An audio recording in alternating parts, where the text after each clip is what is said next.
Forbidden fruit spoilers.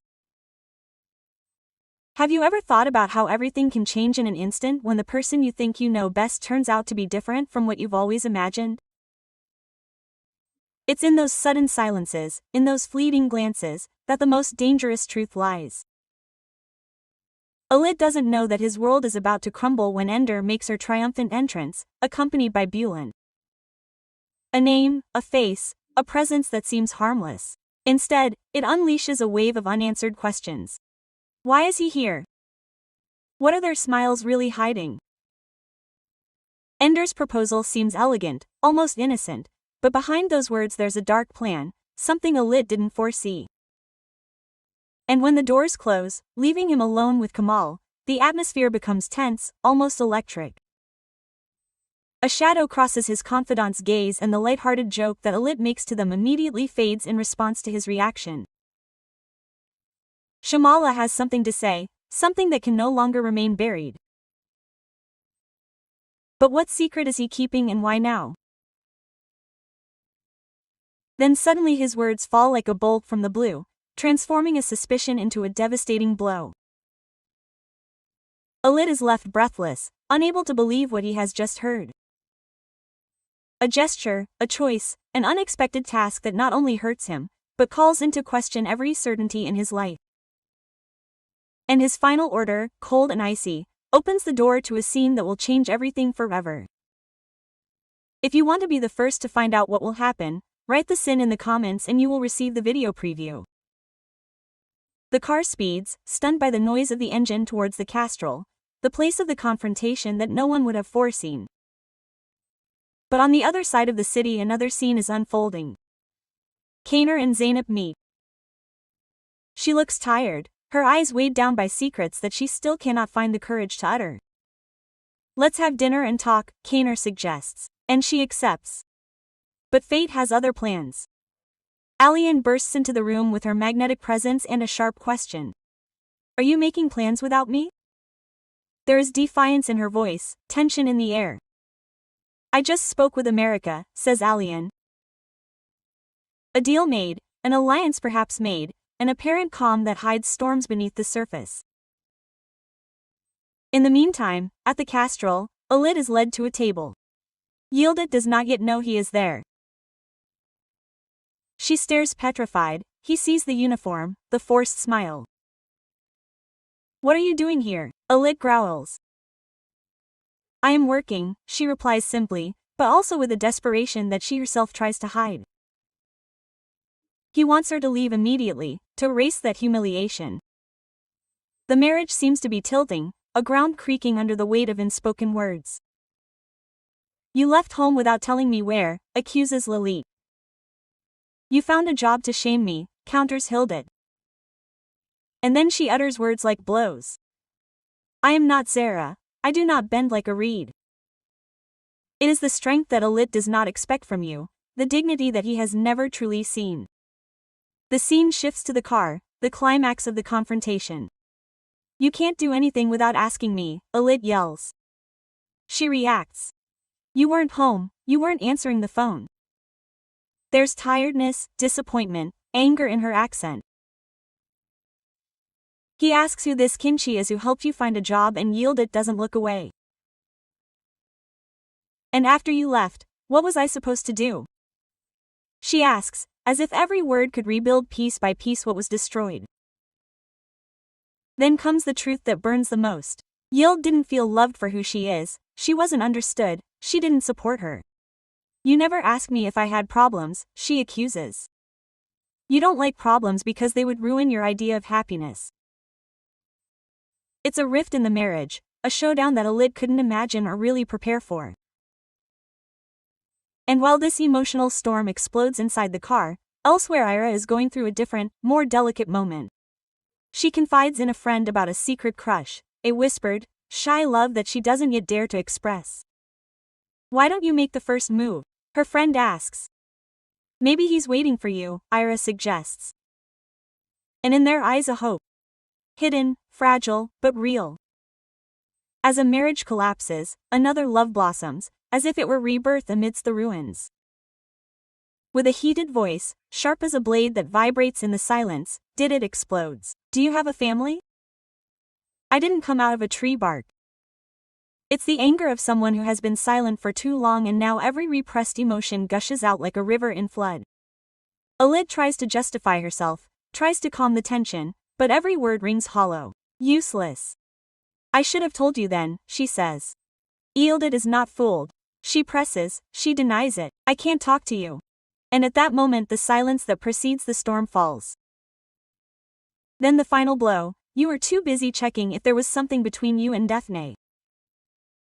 Yildiz vehemently denies it, but she doesn't believe him anymore. Why were you at her house? Why did you lie to me? He asks in a broken voice. And finally the truth bursts out. Alida admits to having betrayed Ender with Daphne when they were married. Yildiz is in shock, not so much for the act itself, but for the realization that his entire world was based on lies. I didn't mean to upset you, Yildiz tries to explain, but it's too late now. His attempt to close everything with the past is the past, only makes the situation worse. Yildiz feels humiliated, betrayed by everyone she had believed in. Meanwhile, in another corner of the city, Zainab tries to convince Mira not to see Lila anymore.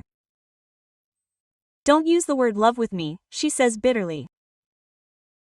Why do you always have to push away those you love just because you're hurt? Amir asks her, putting his finger on the sore spot of a disappointment that is reflected in everything he touches.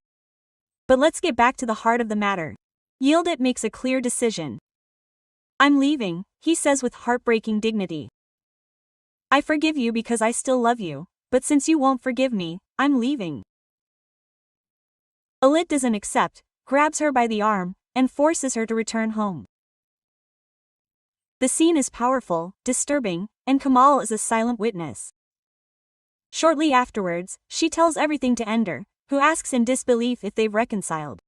What a disconfirmation, it seems so. Ender is furious. Yildiz dared to work, she dared to expose herself, and Yildiz welcomed her back. In any case, Chema observes him with detachment. I think Yildiz loves her. It's a challenge. Yildiz behaves authentically. But Ender doesn't accept. Yildiz can't love her. And so he plots his plan with icy determination. You have to find a way to make her come to you. I want Yildiz to surprise her with you. He has to see it with his own eyes. He doesn't just want to destroy a marriage, he wants the destruction to be public, visible, and final. At home, Yildiz finds comfort in Zainab. We are still cold, but Alida is back, she says in a voice full of hope. She wants to win him back, she believes it is still possible, but Zainab warns her not to make him angry again and Yildiz, determined, I won't do it, I want to be better than before. As she leaves, the words of the argument echo in her mind. You forced me to do these things and then Enders. Everything that girl did brought you to me. Because I am your equal.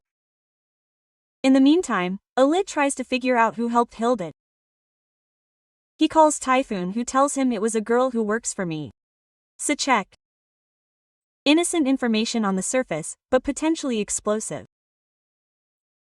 And as evening falls, Ender weaves his web, calls Zara and tells her that he will have a fight with Bulent, casually mentioning that he might be late for work, but behind that innocence hides a secret. Slowly. At the restaurant, where the group dinner is taking place, the atmosphere is already tense.